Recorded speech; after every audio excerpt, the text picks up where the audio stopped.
Good evening. My name is Kirill Gerstein, and you've tuned into Kirill Gerstein Invites, an online forum hosted by Kronberg Academy. And today I get to welcome my dear guest, Gerard McBurney. And it's the first time that in the nearly 2 years of this forum that I get to do one live in person with my guest. We are both in London, and we thought it would be even nicer not to be for once separated and present together only virtually. But it's wonderful to be with all of you. As always, your questions are not only encouraged, but expected, and the participation in the live version of this event is, I think, what makes this forum very special. And today we'll talk about Mussorgsky's Khovanshchina and perhaps use that as a departure point for speaking about Mussorgsky generally. And usually these things lead to art in general and, well, I guess what one could call the human condition. But we'll start from Khovanshchina on a small personal note. I've checked them purely by accident, not through planning. It was February 10 last year that you, Gerard, and your brother Simon were my guests on this forum. So we're exactly a year later without having planned it this way. But now you're preparing for a production of Khovanshchina in Moscow at the Bolshoi Theater, together with Simon. And so you're very much engrossed in this opera that occupied Mussorgsky, we just discussed, for nearly 10 years at least. Yes, and I suppose, in fact, Simon and I have been thinking about this. I've been trying to help him think. It's rather grand to say Simon and I, because he's the director, but I am, as it were, the bird on his shoulder whispering into his ear. And we've been thinking about this piece since about 2017 and or 18 approximately, and wondering how you might approach this work. But for me, the story goes back a long way beyond that, because I discovered Mussorgsky when I was very young, and which is a whole story in itself. And I read about Khovanshchina without ever being able to hear the piece. I guess the first time I heard it in the theater was about, I'm guessing about 35 years ago at the English National Opera. And I'd only before that listened to recordings, but I'd managed to get hold of scores of various kinds. I have a very strange score at home, which I bought a long time ago, which is a piano version of Rimsky-Korsakov's rewrite of this opera that he famously made. Sure. And we'll have to talk about yes. all the revisions and helps and arrangements that this piece has undergone. This particular object that I have at home is a kind of, it's a piano transcription. As we know, there was a vogue in the 19th century for publishing piano transcriptions of operas. There were very famous ones of Wagner, and they don't have any voice part. Well, and it was in fact sort of the way people could get to know the pieces. Yes, right? Absolutely. This is a great amateur music making tradition that we lamented the disappearance of.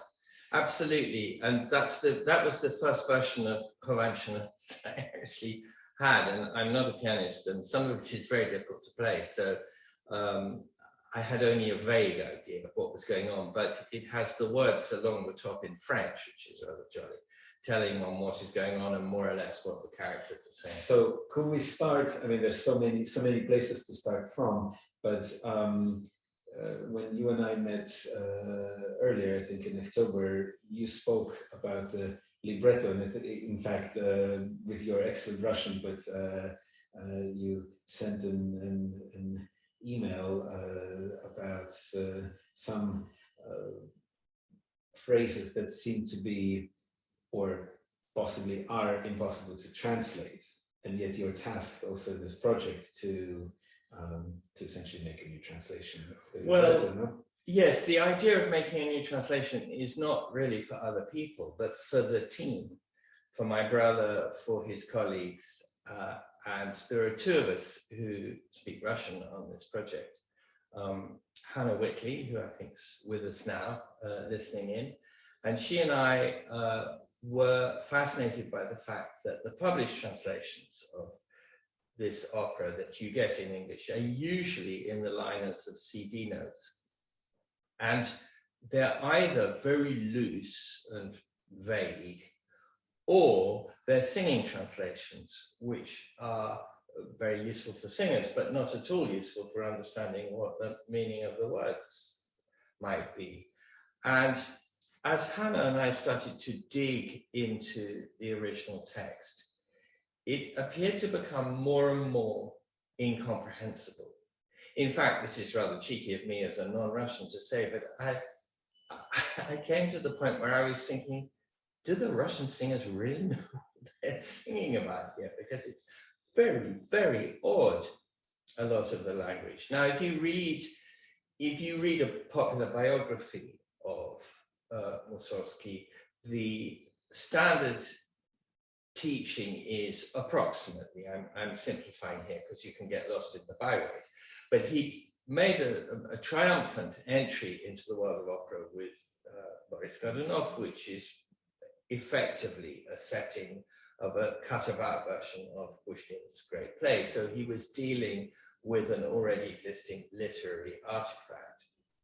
And his mentor, I guess you could say, the famous Stasov, who was, what was he? He was a librarian and a bureaucrat and an ideologue and somebody who gathered around him painters and writers and composers. And he was very much at the center of this vogue in the 1860s for encouraging Russian composers to write operas. It was Stasov, many of them felt like that. I think he wasn't coming up with this idea on his own, but Stasov was the one who said, look at, for example, at Shakespeare in England, Jacobean England, they had a theatre. It was through the theatre that people were telling stories.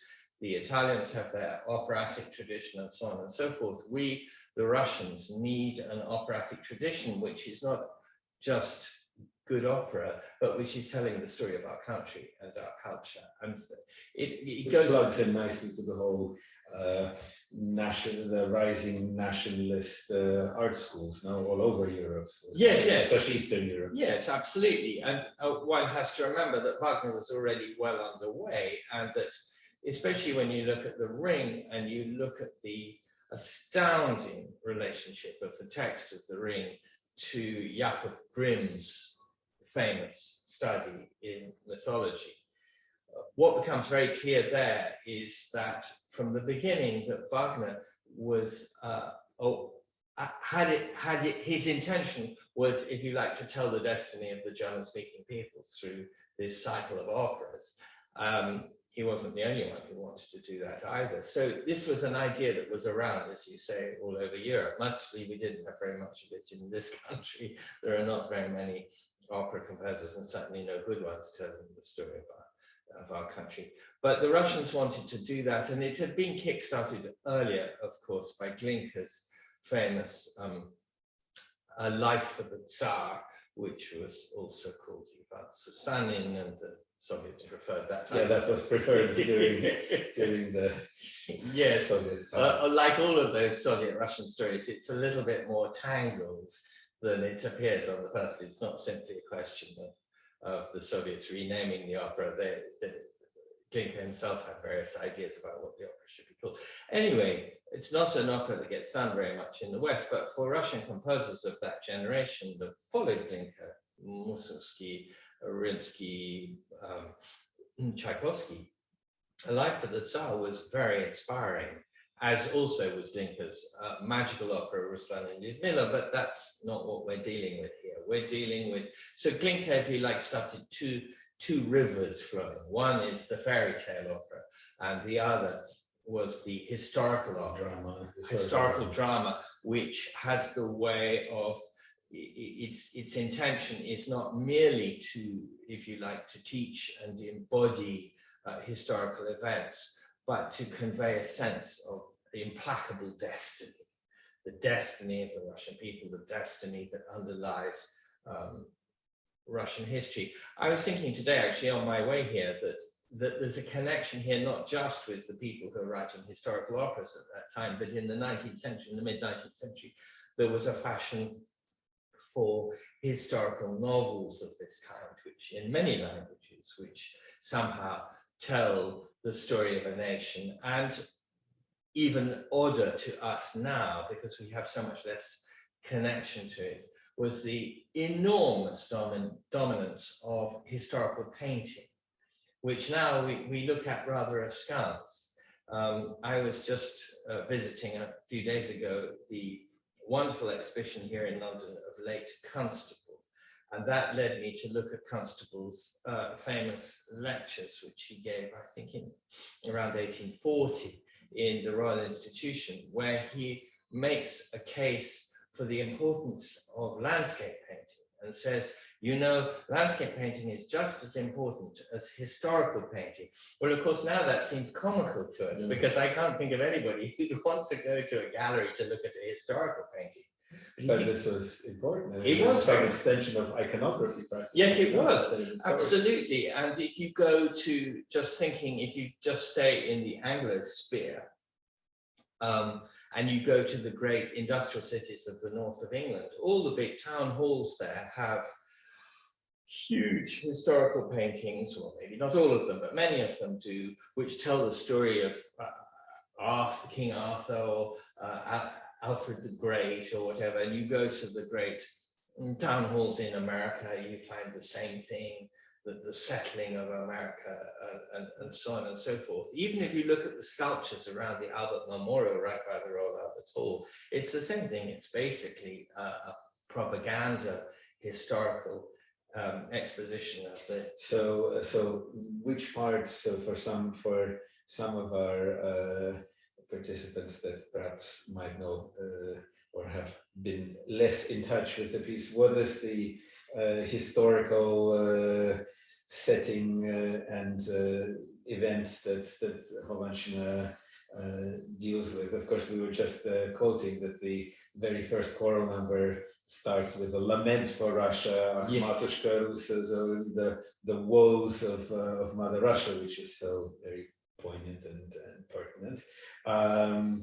But could you place it for us? Well, yes, and that going back to your question about the libretto, here's where the libretto starts to become very fascinating, because that's the beginning for me of the way into it, because obviously Mussorgsky's previous opera, Boris Godunov, based on this wonderful, slightly strange play by Pushkin about a man who was king of Russia around the time of Shakespeare, essentially, the dawn of the 17th century. The question for Mussorgsky, this piece having been a success, was where should I go next? And he contemplated doing other things. He was always dreaming of, always, but many times in his later life, he dreamed of writing a successful comic opera, because I think he thought it would be a success with the public. But Stasov said, no, you must pursue this historical journey. You've got a talent for using music to write about history. And I suggest you go to the end of the century, which begins with the story begins with the story of Boris Godunov. So go almost 100 years later, 70 years later, approximately the time for those of our guests who are sitting in the United Kingdom, it's the time of Charles II, the Restoration, that sort of period. And the historical event, the key historical event that motivates this opera is the accession to power, or the seizure of power by the very, very famous figure of the young Peter the Great.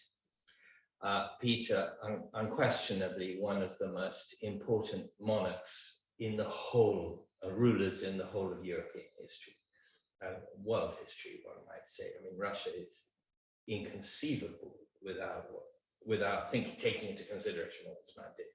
However, what is curious about this opera for somebody who comes to it for the first time is it's not actually about Peter the Great. He doesn't appear in the opera. There's the good reasons for that. He wasn't supposed to be depicted in the custom and the censorship of the time. Depicting real monarchs was not considered a good idea. But what Stasov directed Mussorgsky towards was the events that led up to Peter's seizure of power, which was a time of troubles, a time of conflict, a time of political violence and skullduggery, and effectively one version or another of civil war, during which time Russia was more or less ruled by Peter's older half-sister. And the events that the opera describes actually took place over nearly a decade or so. But Mussorgsky compresses them into what is clearly designed from, you can tell that from his stage directions, from the details of the score. He short circuits the historical narrative. So events that took place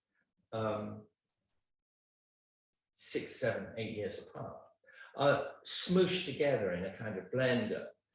And because the drama, and Mussorgsky was very clear he didn't want to call it an opera, he called it a folk music drama, folk musical drama. It begins at dawn, and it, with the sun rising over the city of Moscow, and it ends at dusk with the moon rising over the forest. So the rhetorical effect of that in the theatre is clear that it takes place in a single day. This gave him, as an artist, as a dramatist, a very interesting provocation. How do you compress a whole variety of contradictory music, historical events into what appears to be the action of a single day? There are two reasons why I think it worked. First of all, that's very dramatically effective. It's very clear to the audience, something which starts at dawn and ends at dusk. And he really had a talent of a dramatist and a talent for being a wordsmith, no? Yes, absolutely. And so when you look at Stasov, when he set him on the task of, it was, I believe, Stasov's idea. I don't think Mussorgsky knew very much about this period before Stasov sent him in this direction. Stasov helped him to find a large number of state papers and documents of the period. So Mussorgsky, who, as you suggest, was a wonderful, well, he's a truly wonderful writer. His letters are fantastic. I would recommend anybody who doesn't read Russian to look at the selection of letters translated, which was done by J. Leider, who was of course, the man who earlier had been Eisenstein's assistant, while Eisenstein was in America. So a fascinating figure altogether. So I'll post it for our that would be great. So what is, to me, absolutely the first thing that is absolutely gripping about this libretto is that it plays fast and loose with historical facts. It takes things that really happened, but confuses them. And this has, and by putting them into this conceit, if you like, of them happening in a single day, he does at least three things. The first thing is that he gives real historical events the quality of a fable, or maybe I should say a myth. The second thing is, which I suppose is very similar, is he uses the music to give the action, which was very real and involved massive suffering and loss of life, he gives it the quality of a dream, a very bad dream, but a dream, a nightmare. But a nightmare with extraordinarily beautiful moments in it. So the whole of the drama, as Mussorgsky conceived it, oscillates between horror and intense beauty. And the third thing, which to me has long been what I find most fascinating about Khovanshchina, is that Mussorgsky plays with time. And obviously, what starts as provocation, why don't you write a historical epic drama about this particularly horrific period of Russian history, which ended with Peter the Great seizing power? To me, what Mussorgsky does is he goes far beyond that provocation. He makes a piece that, in the words and in the music, is a fabulous, and I use that word with some care, meditation on the nature of time and the way that human beings perceive time, the way we perceive time subjectively, not as some chronological machine, but we perceive it both from within and from without. It's a tragic work, unquestionably. Most of the figures who are caught up in this tragedy, maybe all of them in a way, are deeply unsympathetic. But he allows them, as a great novelist would allow them, moments where they become sympathetic. So he sets his plot in motion. We see people who are violent, who are rapists, who are exploiters, who are drunk, who are financially corrupt, all many qualities, bad qualities that they have. But as this mythical day unfolds, we start to see the other side to them. We start to see them, hear them, I should say, through the music, as not only monstrous, they are all monstrous, but also as creatures of suffering, which is another reason why I think it must have been very useful to him in a way not to have to depict Peter the Great, because I guess he could have had Peter the Great come in like Fortinbras at the end of Hamlet, but it wouldn't have added the fact that Peter is only there as a shadow in the background, the elephant in the room, is precisely what enables Mussorgsky to write this text, and I'm thinking there about the libretto, let alone what happens when he sets it to music, to give it such power, because what you have is, rather in the style of some of the great Russian novels of the period, you have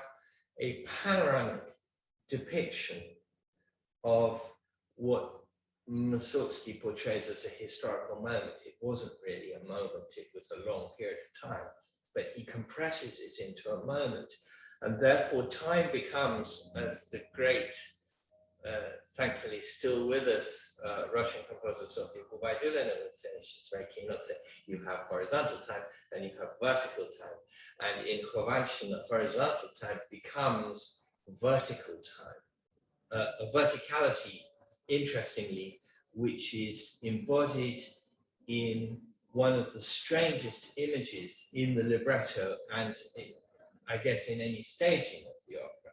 Mussorgsky, when he was combing through all these state papers and documents of the period and historical accounts, many of which were given to him by Stasov, who would say, you know, here's another book I have, read this one, this will give you something. He discovered to his delight that during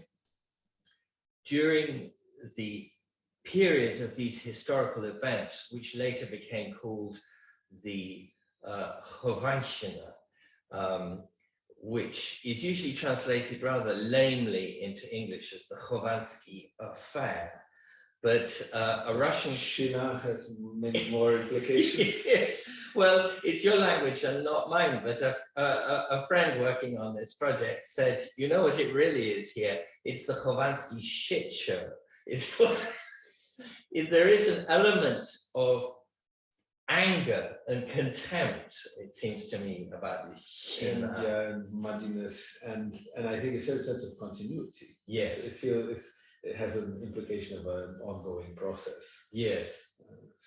So for those of you who have never seen this piece or are coming to this idea for the first time, why does it have this very long name? Because two of the central characters belonged to the Khovansky family, which was one of the great noble families of Russia at that period. And to put it very simply, the action of this drama concerns the attempt, which was a real attempt, that the Khovansky family made in the late 17th century to seize power for themselves. And it used to be said, and was thus reported in many Russian history books, that the word Khovanshchina, the Khovansky affair, the Khovansky shit show, the Khovansky thing, or whatever you want to, however you want to translate it, it used to be said that this word, which is very curious in Russian as well, was actually invented by Peter the Great. But since Peter was about 13 or 14 at the time when he's supposed to have said it, it seems to me fairly unlikely that he said it. And I'm sure modern historians have found out that it appeared maybe slightly later. But it's a very extraordinary word. It doesn't surprise me that Stasov and Mussorgsky should have honed in on this word. It's slightly held the opera back on the international stage because, of course, nobody thought of Russian. Yeah, but you told me, and you just mentioned, so when Mussorgsky is looking through these sources and looking through the old documents and historical records, the way he culls from them, I think you at some point in our conversation used the comparison with postmodernist, sort of this snippet like that would be interesting to hear. Yeah, I think I just finished the point I was going to say about the verticality of time. One of the small pieces of information that he latched onto was he discovered that during this period when the Khovansky family were trying to seize power, somebody put up a pillar in the middle of Red Square, so right by the famous Cathedral of St. Basil's. They put up a pillar on which citizens were encouraged to pin or nail anonymous denunciations. So in a country where there was no access to information, where there was no press in the modern sense, people were encouraged to go at night time or whenever in the early morning and put up pieces of paper or pieces of metal, apparently, on which things were written.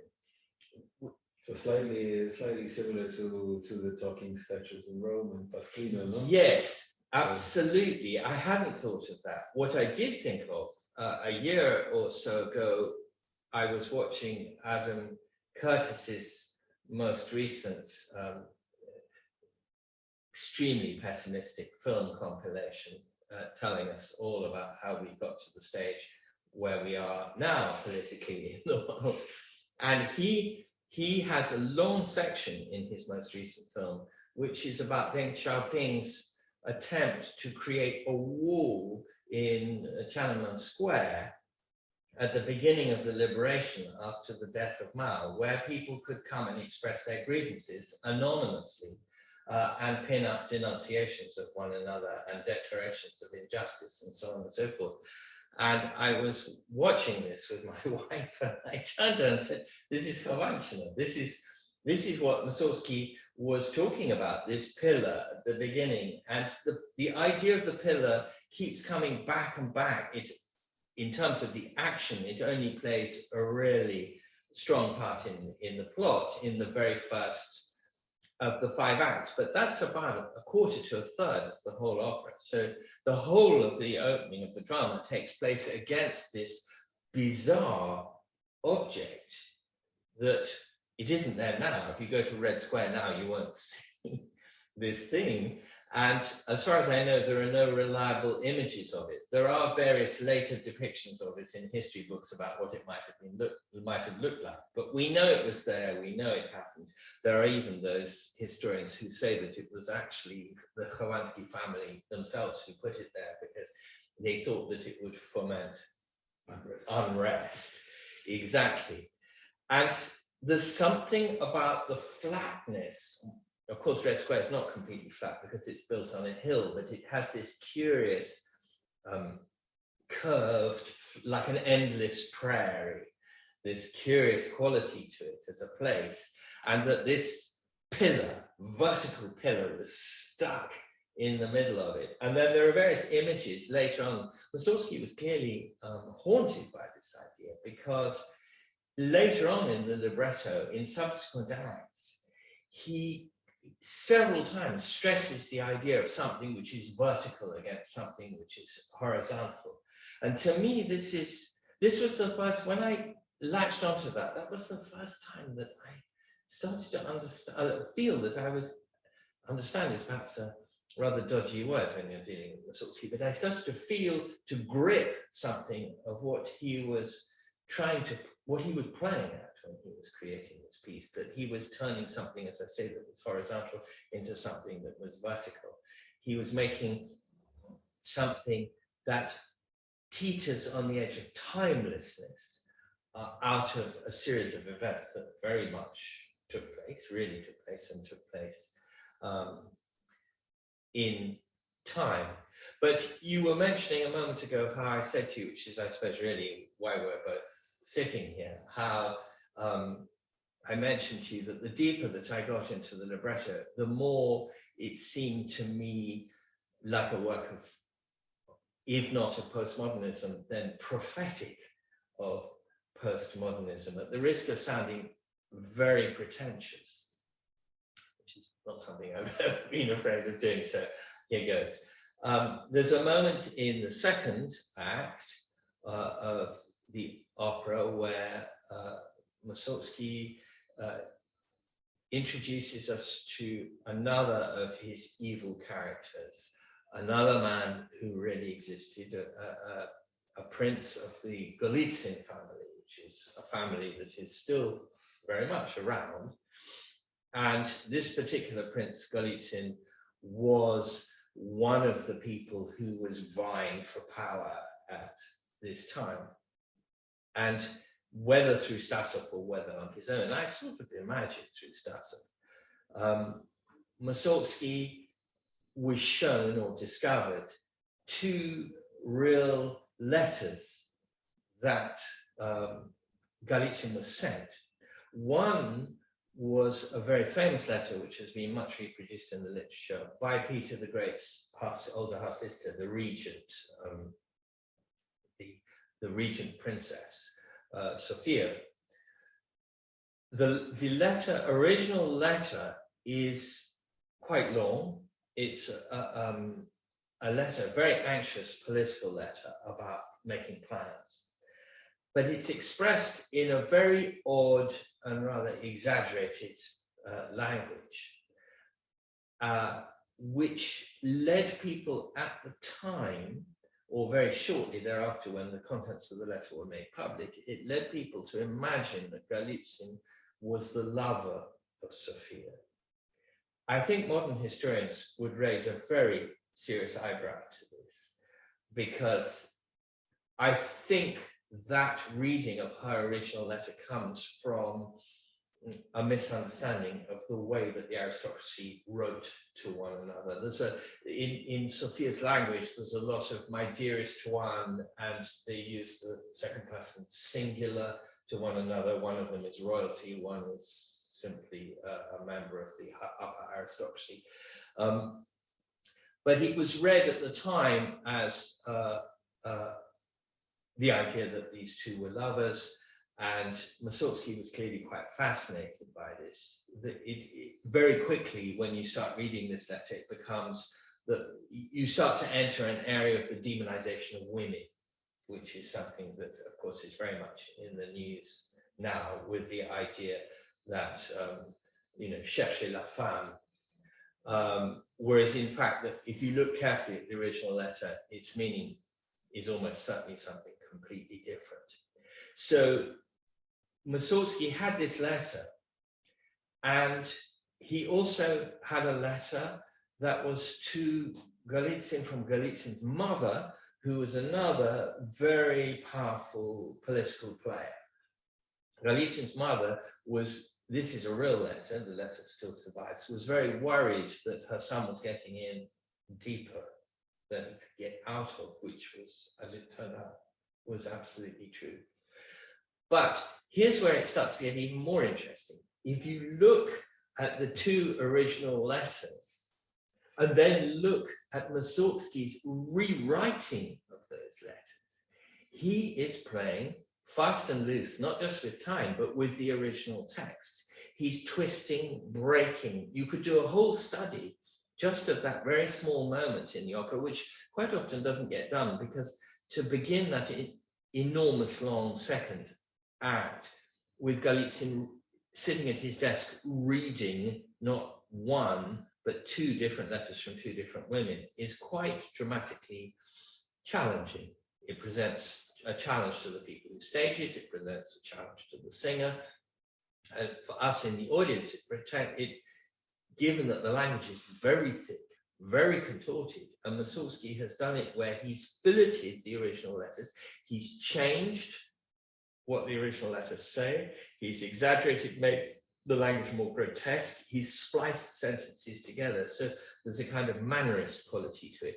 And then he has the singer, Golitsyn, commenting on what these two women are saying to one another, resenting what these women are saying to him, which, given Mussorgsky's own very challenged and challenging relationship to women in his own life, is quite interesting too. There's something else about sexual politics going on there.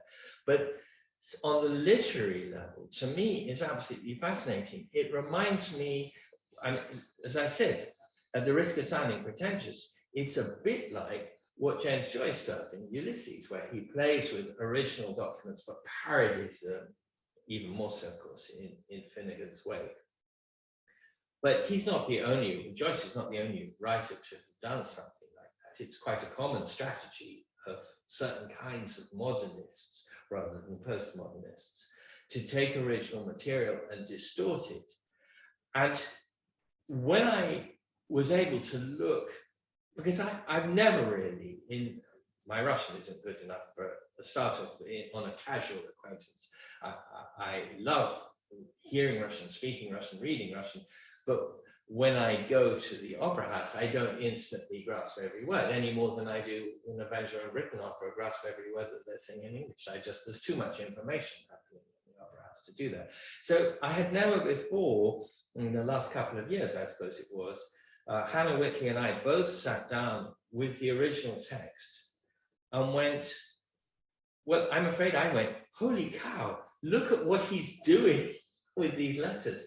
Suddenly, a whole other level of intentionality, to use a slightly awkward word, comes into play. Because what you're looking at is Mussorgsky shaping the found material, ruthlessly shaping it to his own ends. And a kind of tension or aronizing opens up between these original documents, which are obviously they're not familiar to most people, but anybody who is a Russian historian and a native Russian speaker would have probably come across these letters because they're very famous and important documents of the late 17th century.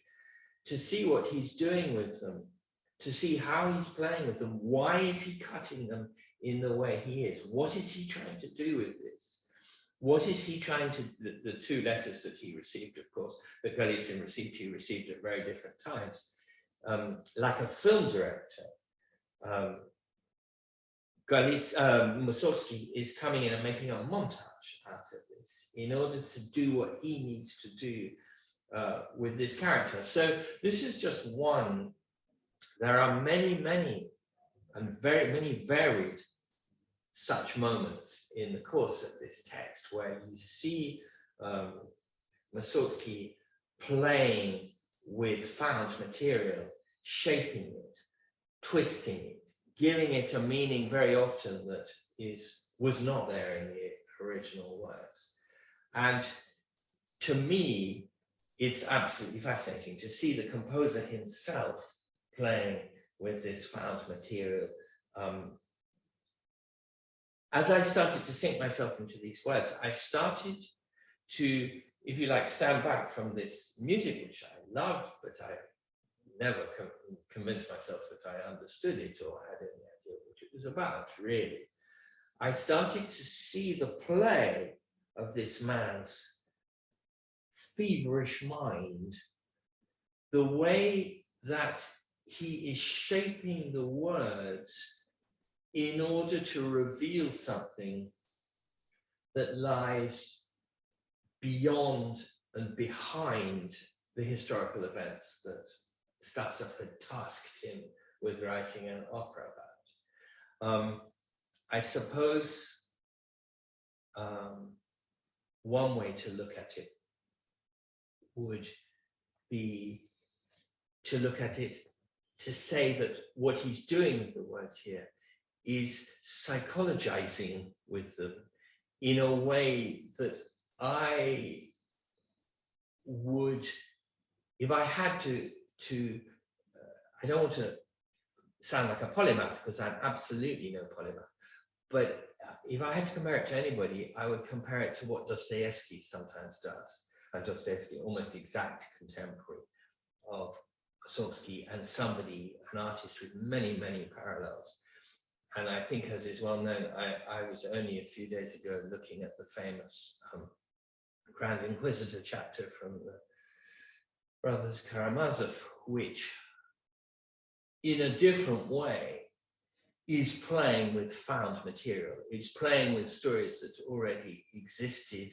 It's playing with ways that other people have already written about those stories, but fracturing them and twisting them. And I actually sat down about 3 days ago, and not, I'm afraid, in Russian, but in English, and reread the Grand Inquisitor chapter. And I found it made a fascinating comparison with what we have here in the Mussorgsky. We have two great artists with a kind of rage upon them, taking material from the past and wrapping it and forcing it to say what they want to say.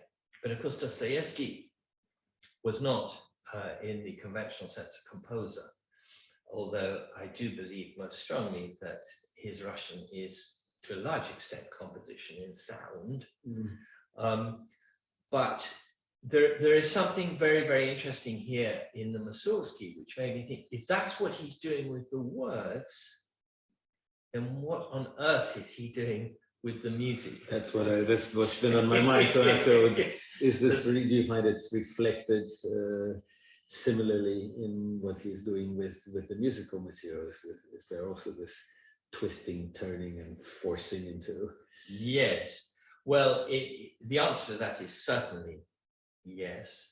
But there are many, as there are in the literary text of this drama, there are in the musical text an enormous number of varied sources for the material.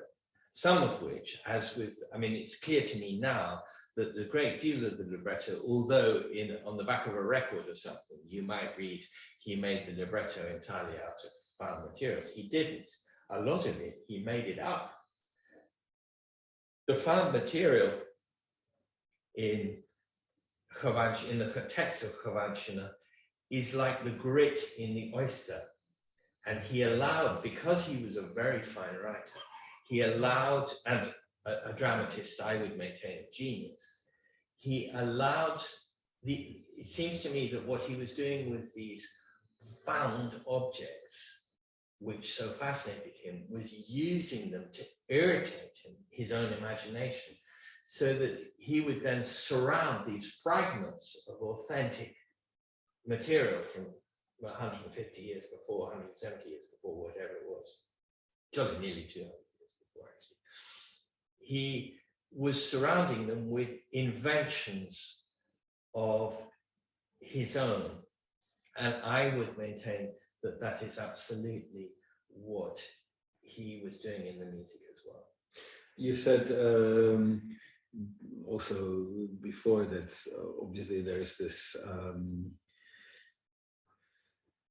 hunger provoked by Stasov and seeds by the zeitgeist, as they like to say, for founding and using sort of nationalist sources and the folk sources, and folk material here is also in this fragmented way irritating Mussorgsky's imagination. Is that how you find he uses the folklore? Yes, musically? I think it is, not least because he is removing the way he gravitates towards the folklore that he uses.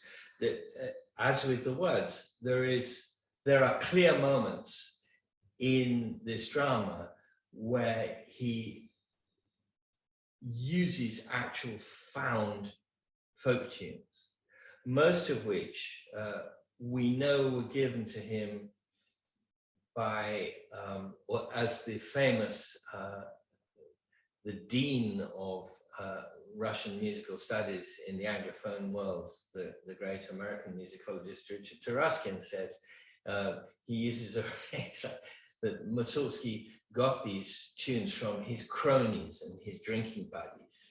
Well, that's, I think, to some extent true, but they were very interesting cronies and drinking buddies. You have to choose your drinking buddies well. Yes, absolutely. And for example, if we go straight to the end of the drama, which is itself a massive problem, which we'll come back to in this discussion, because he didn't live to finish it. Although it does seem that he finished it in his head, because there are various bits of documentary evidence and accounts of the time which suggest that he knew how he wanted it to go. He didn't leave enough evidence for the rest of us really to know what it was that he was doing. But he knew that he wanted to end this drama with the what he variously calls the schismatics, or the old believers. At various points in his working on this opera, he gave them different names, not least because they have different names. These people nowadays have different names for themselves, because it's a loose affiliation of various religious directions. Most of the adherents are fragmented, but each one of them, of course, thinks that they're the correct ones, as usual. He had the idea of using a melody which was given to him actually by an actress friend of his. She sang it to him. And in the books, most of the books that I've read, it suggests that she had heard it from an old believer source.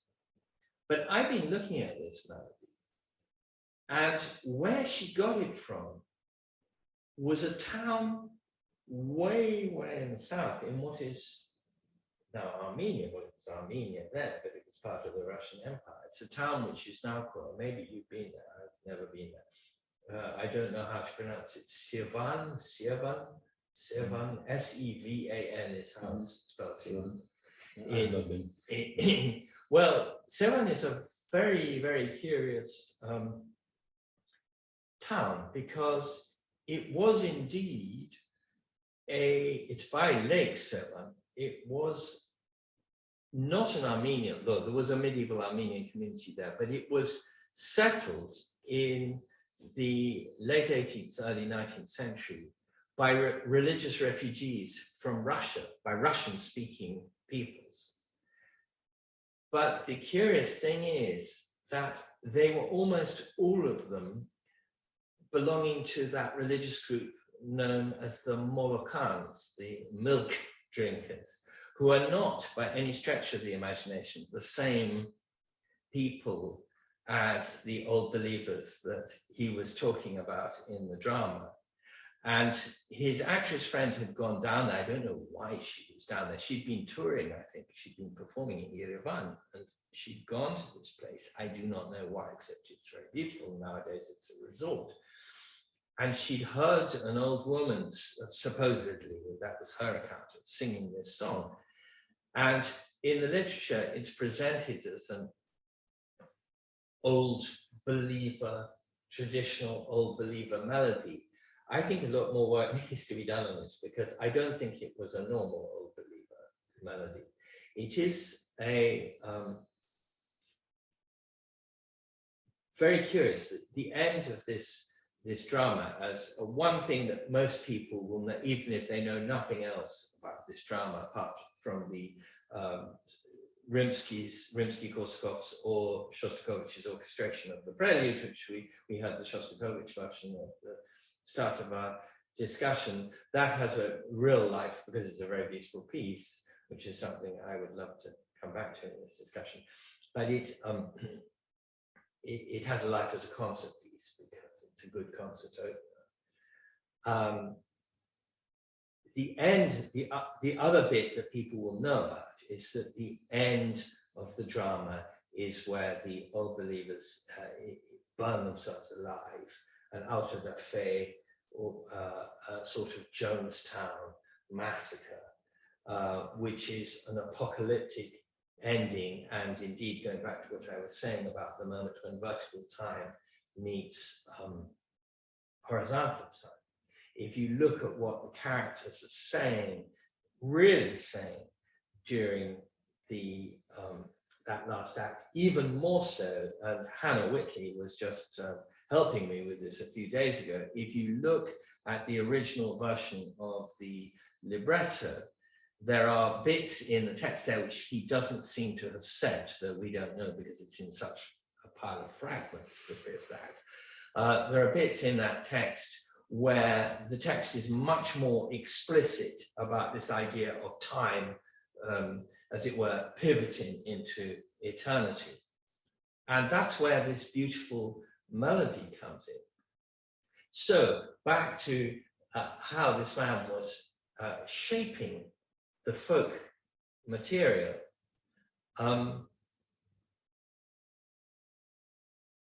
I believe that what was driving Mussorgsky towards this melody was not simply the fact that it was supposedly an old believer melody, although it was actually from a different schismatic tradition entirely, I think. He was also attracted by the words, because the words are, and people are not normally aware of this when they're listening to it, but the words of the closing pages of this drama are it's a versification, an old versification of Psalm 22. The Lord is my shepherd, I shall not want. He leadeth me to sweet pastures, or whatever it is in the various different versions. Mussorgsky, as we know, was not a religious man, but he was fascinated by other people's religiosity. He was fascinated, and this drama makes it absolutely clear, he was fascinated by what other people were looking for in the religious experience. There's a wonderful letter on that very subject from late on in his life, when he did that famous tour down to the Black Sea, where he was accompanying a singer friend of his. And Mussorgsky, who was in the style of the time, and not just of the time, a horrific anti-Semite, went to a synagogue in, I think, Odessa, but it might have been some town on the Black Sea. And he was extremely moved by the music that he heard there. And he writes about this experience. Now, I certainly don't think he was about to embrace Judaism. But in other words, the musical contact with religious experience was something he found extraordinarily compelling. Well, we know that from Boris Godunov. We know that from some of the songs as well. It's pictures from an exhibition. Yes, and speaking about the portrait of the Jews, yes. So it's quite an anti-Semitic caricature in music. It certainly is. And I always find that the promenade that comes after the rich and the poor Jew being doubled in octaves and double octaves, it so seems like an extra orthodox statement after him experiencing the Jewish spirit, and sort of extra crossings given, an extra nationalist. I think one thing that the music clearly tells us is that he was, as a human being, he was very disturbed by he was disturbed by the religious experience. He was disturbed by Jewishness. He was disturbed by poverty. He was disturbed by naked power. And of course, famously, he was disturbed by women, the idea of the feminine. None of this, I suppose, is particularly unusual bad behavior. It's sort of universal. Mussorgsky's gift was that he could transmute this disturbance into very extraordinary... Not every disturbed alcoholic manages to write a Boris Godunov, practically. No. There's just one. This you sent me a little film of a singer that you said you wanted to show. Is that a time to show it, or would you like to show it later? I would like to. Can I set it up a little? Please. Anybody who has read, and that will be some of the people, just some of the people listening, joining in this discussion now. Anybody who's interested in this, the tradition of folk fascination with, of Russian composers' fascination with folk music, and especially anybody who's read the writings of Professor Taraskin, whom I mentioned earlier, will be aware that from the time of Balakirev onwards, and Balakirev was a teacher of Mussorgsky and very much a mentor, composers and lovers of Russian folk music were very interested in the typology of Russian village music. What kinds of songs? Laments, wedding songs, dancing songs, funeral songs, and so on and so forth.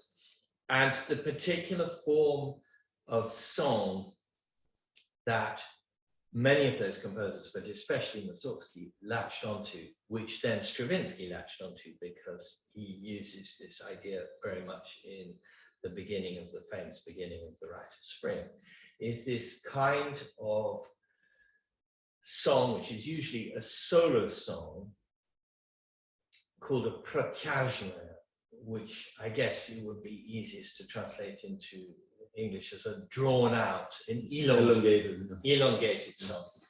And if you look at these protyazhna songs, if you see them transcribed by musicologists, they are, some of them, extremely long. You could compare them to ballads, in that, like ballads, they have many verses. But there's a difference. First of all, the protyazhna songs tend to be slower, more lamentoso.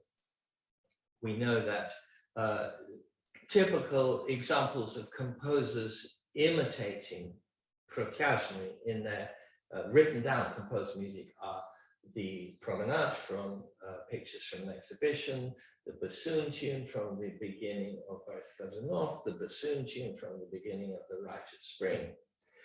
But there is another aspect to these protyazhny, which is really interesting, which the 19th century composers were fascinated by, which is, and I was lucky enough when I was a student in Moscow in the 1980s to be taught by a wonderful composer who died last year at a great age.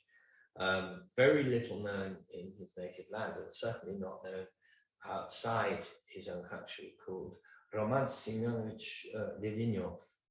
And Roman Semyonovich taught me a lot about folk materials, because as a young man in the early 1950s, he'd become very fascinated by this material, and he himself borrowed from it in his music. And one of the things about these songs is that if you take a ballad, for example, in our country here in the UK, we have a very strong tradition of ballad singing on the Scottish borders, the so-called border ballads. Well, the words are extraordinary, and some of the tunes are very haunting. But the most notable aspect of those ballads is that the tunes remain very fixed. So once the singer has sung the first verse, the tune will remain the same. In these protyazhny songs, the elements of the tune are mobile. So if you imagine the melodies as not really being melodies, but as more like fungal organizations. You know how in the recent David Attenborough films, he's been talking about the way in which trees are connected to one another under the ground through fungal threads, which enable the fungus not only to keep the whole forest alive, but enable the trees to communicate with one another. It's absolutely extraordinary. These protyazhny are a bit like that. If you look at the melodies written down by a musicologist or an ethnomusicologist on the page, what you notice is that the melodies are made up of smaller elements. And Soviet musicologists used to have lovely technical terms, of course they did, which they dreamt up for this. Yes, exactly. But these little elements are like little cells. And according to the words, actually, I tell you, the one tradition that in the British Isles that I would compare the protyazhny of Russia to is the Gallic songs, epic songs of the Outer Hebrides, where you get the same phenomenon because the verses are constantly shifting and altering in size. So the singer has, as if you like, instead of having a fixed tune in their head, they have a pool of elements of that tune. And in an improvisational way, when they come to the next verse, they shift and reorder those elements, sometimes even transposing them, and they come in different orders, so the context is constantly changing. And what you get is a kind of, in both, I would argue, with the Hebridean music and with the Russian music, you get a kind of music that reflects the landscape in that it's, that's a slightly sentimental thing to say, but I stick to it nonetheless. It reflects the way in which a landscape appears to have a form, but is in fact constantly changing. And one of the most remarkable of these invented protyazhny is the tune in the overture, the prelude, which we heard at the beginning. Because when you hear that piece played in a concert, if you're sort of half alert and you love music, what you think you're hearing is the same tune 5 times. But actually, you're not.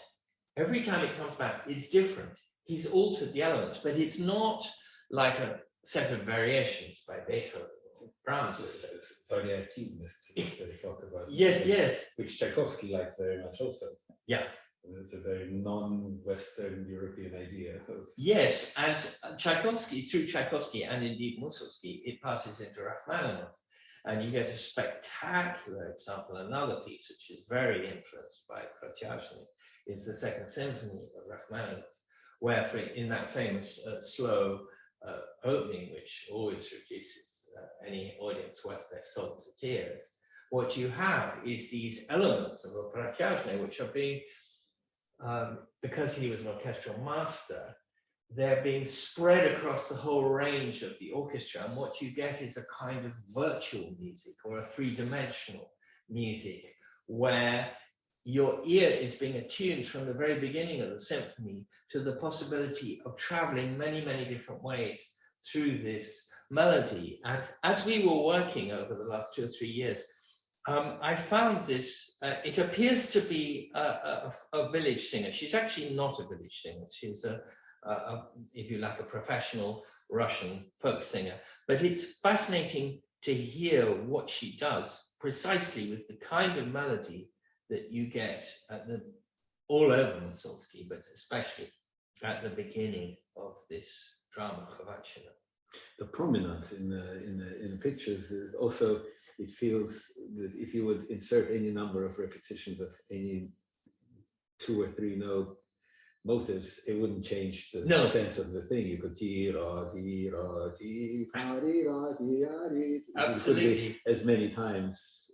And what it produces, which I love, and was really one of the things that took me to Russia in the first place in the early 80s, was something that, in a kind of completely unfocused way, as somebody who was writing music, had no idea how to do it, but was writing all the time, it produces a kind of non-directionality, which, when I finally found myself in Russia and heard this kind of music around me, it was like an enormous, this is the tourist's comment, it was like a huge liberation. I felt like I was breathing a fresh air that I'd never breathed before. Anyway, let's listen. Remind me to tell you afterwards the joke about the tourism and immigration, yes. which you probably know from your study times. But here goes the recording. Lydia Gavryushina. Как за речкою, да как за быстрою, не казак, то ли гулял, да при разгуле вал. Не казак, то ли гулял, при разгуливал, он шелковую травку рвал, да на огонь травоньку клал. Он шелковую травку рвал, да на огонь травоньку клал. Свои раны он наказал, да прирассказывал. Свои раны он казал, да прирассказывал.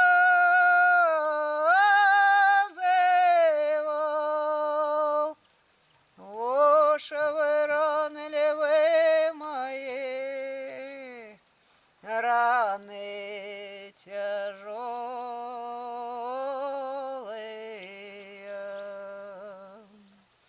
Оши раны ли вы мои, раны тяжелые.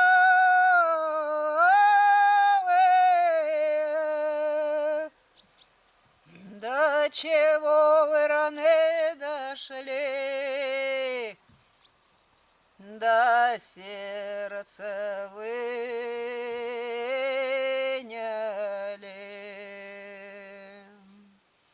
До чего вы раны дошли, до сердца выняли.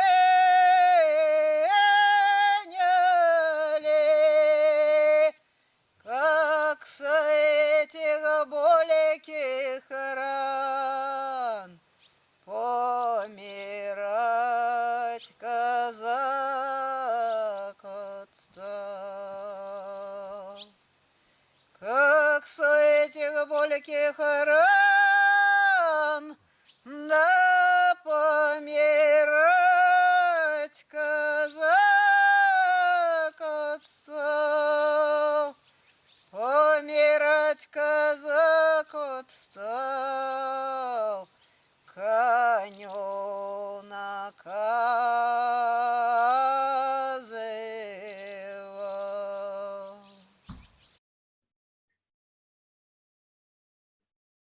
And here we have it that you could stop or continue at any point, because the form is not about that in a sense. No. And this recording of this woman, that we heard only a small part of her performance.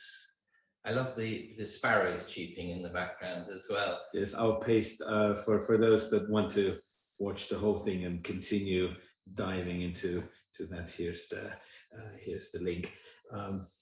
It's to me, it's completely spellbinding, this material, because I find when I hear somebody like that singing that sort of material, it's on every level, it connects to me with what Mussorgsky found so fascinating. The timelessness, the way in which her play with these little elements of the tune, which exactly as you described, with what you could do with the Promenade of Mussorgsky from pictures. The fact that her way of playing with it has to do with the rise and fall of the tension of the words. She moves towards a critical word in the story that she's telling, and she allows the syllables to expand, to encompass a 2-note, 3-note pattern, which we've heard already, but we didn't hear it in the same place. Or the verse before that. The cloud was in a different position. Yes, it was. I mean, it's so connected to what we hear some African tribal singing, or what we hear in Gregorian chant. No, I mean, yes, it comes from some root. I think the idea of chant is very important there. I mean, we were talking. I was talking before about this famous chant that he used, this setting of a verse, of versification of Psalm 22 that he uses at the end of the drama. If you look at the transcription, because his actress friend, either she remembered it or she wrote it down. Judging from the way that Mussorgsky in his manuscripts writes this tune down. Well, it's not a tune. He actually, either she sang it to him and he tried to notate it, or she herself had tried to notate exactly what it was that this woman in the mountains in Armenia had sung, Russian woman, belonging to the Molokhans. Now, he was given, or he notated in the surviving mess of manuscripts towards the end of his life, of what he wanted to do at the end.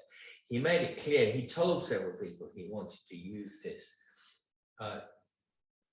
fragment of chant, because presumably, I mean, Psalm 22 is not short, so it would have been a bit like what this woman we just were listening to, Khovanshchina, what she was doing with this Pratyazhna. But what is curious is that he's got the first two, I don't know if you can call them verses, because actually they're both different versifications of the opening of the psalm. So they don't follow the Hebrew psalm. They're very loose. It's a sort of paraphrase, I suppose you could say. Mussorgsky, in the sketches, which, as we know, are a nightmare. I mean, God knows what he left behind. But he made it clear from some of the settings that he made for the chorus to sing at the very end of the opera. He was using the second verse. He didn't bother with the first verse at all. And I'm very fascinated by this because I've looked at both this transcription. Why did he choose why did he feel, because we're talking about feelings here, that at the end of this monster 3-hour drama, he had to go straight into the second verse? Because most of us, if we were given, somebody turned up and said, oh, I heard this, you're writing an opera about the Egyptians, I heard this wonderful tune in Egypt the other day, you would start at the beginning. At least I think most people would do that. He doesn't. He deliberately cuts the beginning. He then takes the second line of this, twists it, and repeats it. So that's another example of what I was saying he was doing with the letters, the real historical letters that Golitsyn received. He's forcing the material. He's making very tough choices all the way through about what he wants to do. And so the question I've been asking myself as we've been sinking ourselves, all of us, my brother, his whole team, Hannah Whitley and me, we've been sinking ourselves into this morass, musical and literary and dramatic morass of this unfinished work, is why is he making the decisions that he's making? What is driving him? Why is he pulping the material? Sometimes he will be given a melody and he will use it complete. But at other times, he just uses fragments of it. Then you have other examples of it. For example, at the beginning of Act 3, there is a scene, very strange scene, which people always struggle with in stagings. And the workshops that my brother's been leading on this part of the drama have been absolutely fascinating, all sorts of things. Once you're dealing in realistic performance, once you put singers out there, you have a space, you have some old chairs or whatever, you say, okay, let's start at the beginning. We're using singers and a piano, which of course is in itself fascinating, because when four and a half years ago, whenever it was that I started helping my brother on this, I was talking about how Mussorgsky wrote it, and I said, of course, he's writing it at the piano because we know he was a phenomenal pianist, a very idiosyncratic one, but a phenomenal pianist. And when he was showing what he was working on to his friends, when he went round for dinner, he sat at the piano and said, okay, everybody, here's where I got it. And it was piano music with him singing all the parts on top. We know that he's one of the greatest songwriters of the 19th century. Khovanshchina, in a way, is a 3-hour song or mashup of lots and lots of songs. A ballad, yes, absolutely.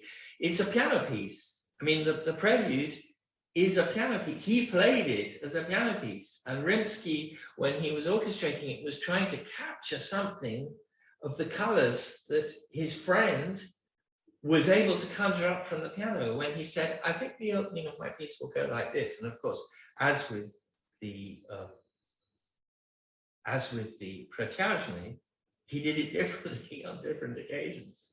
His mind was restlessly turned. Even if you look at the famous Pavel Lam critical edition of the Surviving Sketches, which is itself a sort of omnium gatherum of early Soviet scholarship, mostly done in the 1920s. That great volume has 2 or 3 versions of the scenes. And I don't think we're talking revision. It's not my impression from sinking myself in this man's mind that we're talking revision here. It's not, oh, I think I can make it better. It's, no, I think it's like this variativeness. Yes. Could be like this, like this, like this. Yeah, so. it could be, absolutely. And we know that scenes went into the piece, they came out of the piece, they moved from one part to another. He would then wake up one morning and decide that a character was completely different from the way he thought of them before. It's no wonder that these actually killed him. There's not going to be an urtext. No. But speaking about all of this and the man and it nearly killing him or practically killing him, the problem of the ending. Yes. Or is there a problem with the ending? Unquestionably, there is a problem with the ending, or many endings. I remember, just to take a step back from there, years and years ago, I was lucky enough to fall into the orbit of the late and extremely paradoxical figure of Gennady Nikolaevich Rozhdestvenskiy. And I was lucky in my life to spend a lot of time with him. And we talked about Mussorgsky, from the time I first met him. And he was a man who talked in riddles. Rozhdestvenskiy was a man, so was Mussorgsky, who talked in riddles and jokes and paradoxes, and nothing he said could ever be taken quite at face value. But I remember we were driving somewhere in Moscow in the mid-80s, and I'd been thinking about Boris Godunov, and I said, we have the Rimsky-Korsakov version, we have the composer's own multiple versions. I mean, the best you can say about Boris Godunov is that the composer himself left 3 versions of it, but you can make an argument to say, no, 4, 5, depending on which bits go where. And then you have the Shostakovich version, and then you have the David Lloyd-Jones magnificent, talking of omnium gatherum, there really is absolutely omnium gathered into that. And I said, Gennady Nikolaevich, where do you go? Where do you start with? And he laughed at me and he said, every single one of those versions has a right to exist, he said. And this was something, however naive it may sound, that I'd never thought of before. Of course they do. Let's do Rimsky-Korsakov's version. Let's mix Rimsky-Korsakov's version with Stravinsky and whatever. So when it comes to the end of Khovanshchina, there are sketches. In fact, we have one of them here, which we can look at in a moment, just to give people an impression of what it's like. So it's not as though there is no written evidence of what he wants. Well, I wanted not that. That's the one. Well, no, they can't see it yet on the screen. Right. I'll just. This is the one that you'd like to. Yes, absolutely. To show here. Here it goes. Should be able to. Now, this is a one-page sketch of the critical scene in the middle of the final act, before the immolation, but after the sacred scene where Dosife gathers all the old believers. And it's basically, it has various names in the critical literature. People called it the love requiem and that kind of thing. But it's basically a very complicated encounter between 2 characters whom we met at the beginning. The one dominant female character in the opera, Marfa, and the young Prince Andrei Khovansky, who is nothing but a baddie.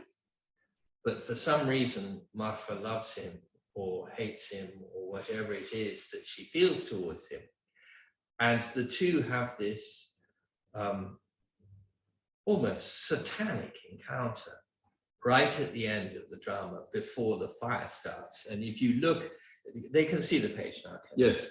If you look at the top there, what he's done is she's alone on stage, and then the boy, the young man, who's a rapist, by the way, so we shouldn't say anything, and extremely violent, and has committed murder and all sorts of things, but she still seems to be fascinated by him. He appears from off stage singing what is essentially another of these protyazhne. That's what you see written on the screen there at the top 4 lines. This is the young man singing from off stage, and it has the quality of a folk melody. But as far as I know, no scholar has yet identified it. There's a lot of work still to be done on this piece about identifying sources, where he got them from. And of course, Mussorgsky, like Bartók, was a composer who absorbed folk music so thoroughly that he was able to write fake folk music which is as good as, if not better than, the found objects that he finds. This is a very, very powerful moment in the opera, because a man whom the whole drama has led us to see as nothing but the most disgusting manifestation of humanity appears off stage singing this haunting melody. And it's a kind of dramatic trick by Mussorgsky. If we go down the page, we then see that he has fitted in outbursts between what the woman, Marfa, is singing. And he's written a number of bars. You can see 3 there, and a little later on you see 26. And that's the number of bars. And this appears to be, this sheet of paper, it appears to be a writing out of the melody of only the music sung by the tenor, that he gave to the tenor, perhaps because they were planning to do a run-through of this scene at some dinner party or something like this. And he didn't bother writing out the whole scene, because he just tells the tenor how long they've got to wait. And he sometimes gives, you can see in smaller letters, which he writes more faintly, he puts in what the woman is singing just before, or in that case, it's like a cue. Like a cue, exactly, exactly. So this one page was only found, I believe, in the 1950s or 1960s, and it clearly belongs to a group of manuscripts which Rimsky and the original editors had to hand, but which have disappeared completely. And it is possible, it's a sort of holy grail of Mussorgskyologists, if there are such people, that they might come across more of these pieces of paper that he would have. Where, by the way, are most of these? They're in the Glinka Museum. So everything pertaining to Mussorgsky. Yeah. Or is there some Cherdak that we can hope for? So well, yeah, there may be something. It's to me, it's absolutely fascinating but it's curious when you see a page like that, you might imagine that it doesn't tell us very much about what's happening. But if you compare it to what Rimsky and Pavel Lam, the Soviet editor, wrote down, it's clear that they were working with that, and it fits. So using material like this, you can build up a much clearer picture of what it was that he wanted towards the end. Now, back to this vexed question of the end and how the end is supposed to go. Mussorgsky's descriptions in his letters to friends, and particularly to Stasov, are there's a sort of moment of ecstasy not so long before he died, when he writes that he has the whole of the ending of the opera in his head. He knows exactly what it is, and all he has to do is to write it down, to which once frustrated answer is, Modest Petrovich, if you could just stop drinking the vodka for a moment and write the damn thing down, it would only take you a few days, and we know really how to do the end. By the way, one of the superficial things that I find impressive is how beautiful his and tidy and elegant his writing remains, considering the portrait that with the red eyes. Absolutely. But of course, that portrait, I mean, if you think that only 7 weeks before he was playing the bell improvisation at the Paminki of Dostoevsky, when he certainly didn't look like that. In other words, there must have been a health collapse, very sudden. Well, I mean, you know what a bout of heavy drinking can do. Yes, and there were, in fact, it seems, 2 final piano pieces that so fascinated our late dear Oli Nassin, who talked to me a number of times about the bells for Dostoevsky, and the piece that we have accounts of contemporaries that were in attendance in this last concert were the Storm on the Black Sea, and Oli had the idea to reimagine what those pieces may have been using Oli's language and the pianistic devices of Mussorgsky. But unfortunately, in a slightly mirror situation. He also called me and said that I have the whole piece in my head now. It just just needs to be written down. And there we are. Yeah. Well, Ollie, Nussen, and Mussorgsky are not the only composers who left material in this frustrating condition. But I suppose the thing about the end of Khovansky, at the end of Khovanshchina, is that within a relatively short time after Mussorgsky's death, Rimsky-Korsakov, aided by a number of people around him, made his version, which I would say, I bow down before Rimsky-Korsakov. I find him a completely fascinating figure of a very different kind to Mussorgsky. But his version, how can I put it? What he does is he turns what Mussorgsky persisted in calling a musical folk drama. He turns it into an opera, which is precisely, apparently, what Mussorgsky didn't want to call it, because his ending is an opera house ending with all the razzmatazz and marching soldiers and trumpet calls and rattlings on the drums and everything of that kind. That is, as far as we know, not at all what Mussorgsky was planning, because it's very hard, and there are a number of different ways you can read the written evidence, but it seems clear that what Mussorgsky was imagining, at least he had different versions of the ending in his head, but the version that he comes back to, which I find very compelling, is the idea of an enormous fade out with this chant that is called the Old Believer chant, which came from Armenia, that it went, as it were, round like a film camera, pulling away, pulling out, so that we would be left in this moment of timelessness at the end with these people burning themselves alive but to death.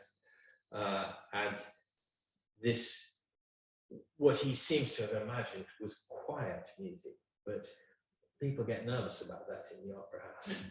So this was at the height of Diaghilev's fame just before the First World War, when the Saisons Russes were dominating the artistic year in Paris, and everybody was involved, from Picasso and Debussy to the old man of Hoy.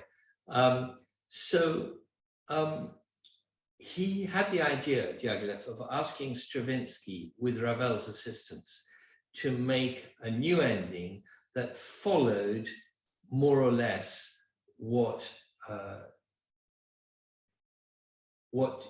Mussorgsky describes in his letters, this zoom out at the end. And there are various opinions about this Stravinsky ending. Shaliapin was the star. He was playing the role of Dosifei, and he was horrified by the idea of a non-operatic ending. And I'm not a historian of the Saisons Russes, but as I understand it, and this is just a piece, sort of cheap journalistic school teacher approach, but basically, as far as I can see, Shaliapin simply said to Diaghilev, if you introduce a new ending which goes against Maestro Rimsky-Korsakov, I'm not playing the part. Or also against what he had learned. Yes, exactly. So I think it's clear that the Stravinsky-Ravel version never happened. Now, there are some people who consider the Stravinsky ending to be something that he knocked together at speed, which he may have done. Stravinsky sometimes took a long time to write a piece, but sometimes went very quickly. I must say I completely disagree. I find the Stravinsky ending, which Claudia Abbado revived, I haven't seen the manuscripts, but I have a score. You can get a score from Boozy and Hawkes, and a number of people have used this Stravinsky Ravel ending. It's extremely, I don't know why people who dislike it consider it to be not well made. It's an extraordinarily clever piece of composition, in that Stravinsky uses this melody from Armenia, which we know that Mussorgsky wanted to use at the end of the opera, but he also combines with it another Old Believer melody from earlier in Khovanshchina, which appears, as it were, like an echo or to underpin. And he also uses the very beautiful prelude to the final act as a kind of ostinato or a piece of a support structure going on underneath it. And at the very end, he returns to the idea of bells, thinking, I think, also of the Dostoevsky story. And I'm not a scholar in this area, but I do find the Stravinsky-Ravel ending extraordinarily beautiful. And it's the nearest anybody has got, at least in a composed form, to realizing what Mussorgsky said he wanted. So is this the ending that we are to expect in the end of June in Moscow? Well, not everybody in Moscow, not everybody in the team agrees that this is correct. So I think the best thing to say is that surrounded by his team, my brother is on an artistic journey. But I certainly have encouraged him to look at this ending, and whatever we eventually do in Moscow, I think the experience of the Stravinsky-Ravel ending has been, because it's one thing for us to look at a letter by Mussorgsky, and Mussorgsky says, this is what I want to do at the end of my piece. It's quite another thing to hear actual music. I actually, early on, about 3-4 years ago, I said, I'm not a director, I'm not a person who stages things, at least not in that way. I would love to hear the whole of Khovanshchina done just with a piano, as Mussorgsky himself used to play. And I would love to hear it sung by voices that are not operatic voices. You can't do that. Sort of like the Pokrovsky ensemble. Yeah, sort of like singing Lenos. Yes, exactly. Or like that woman we just heard, who is herself actually not really, she's not in the sense, she's not a village person, she's somebody who's learned from the way that village singers sing.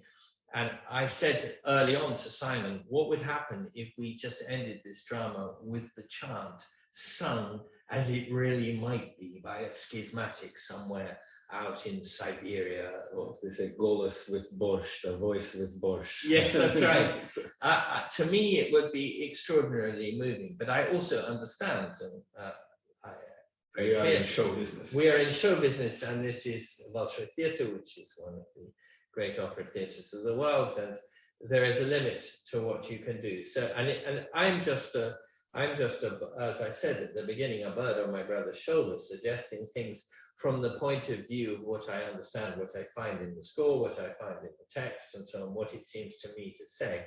I'm not the person shaping the drama. But that said,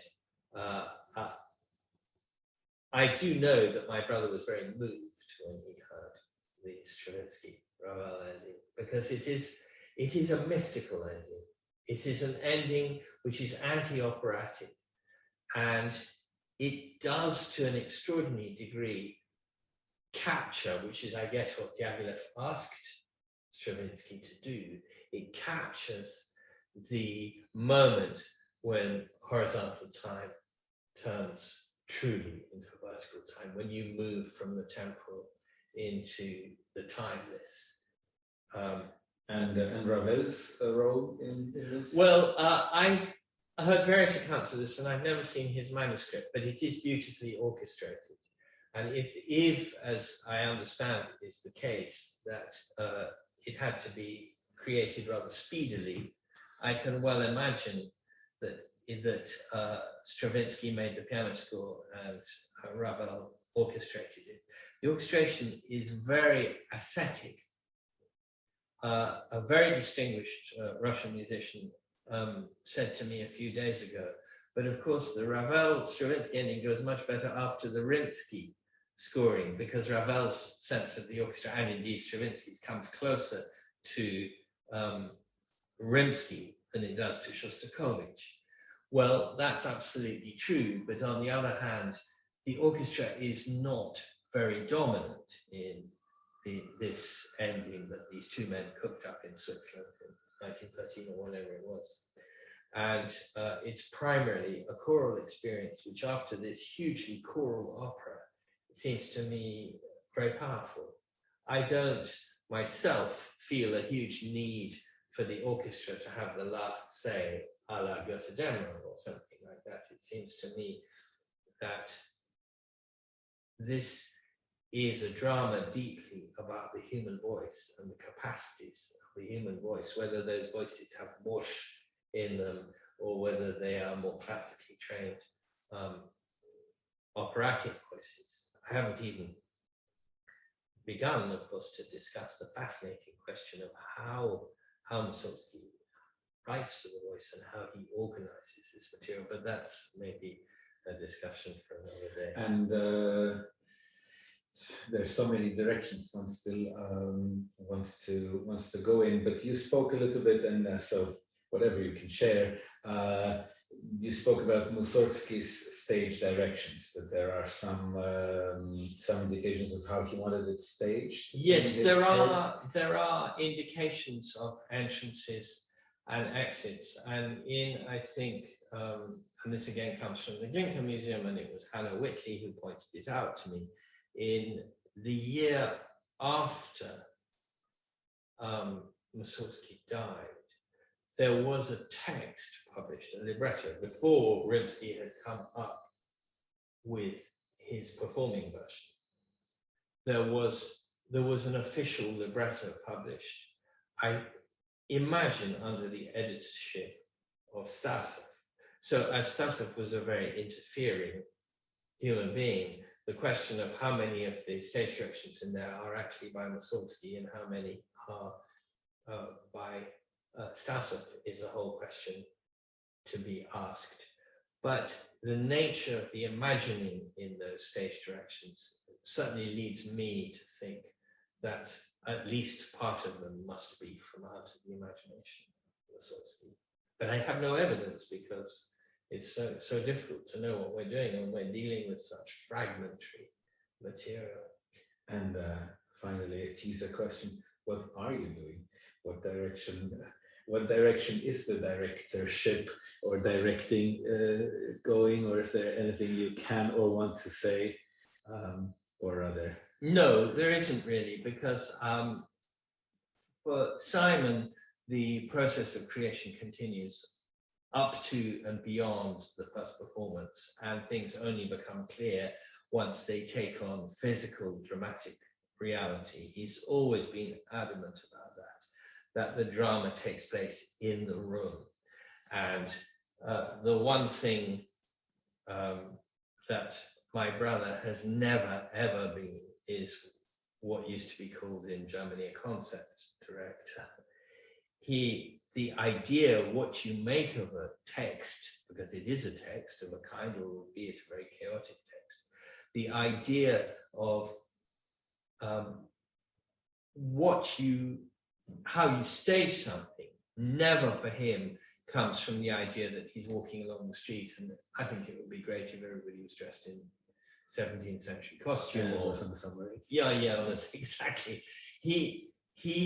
His way of working, which I continue to find fascinating, in its way as fascinating as looking at the thought processes of Mussorgsky himself, is Simon goes over the material with his colleagues, of whom I'm one, I suppose, but I have a rather specific role in that.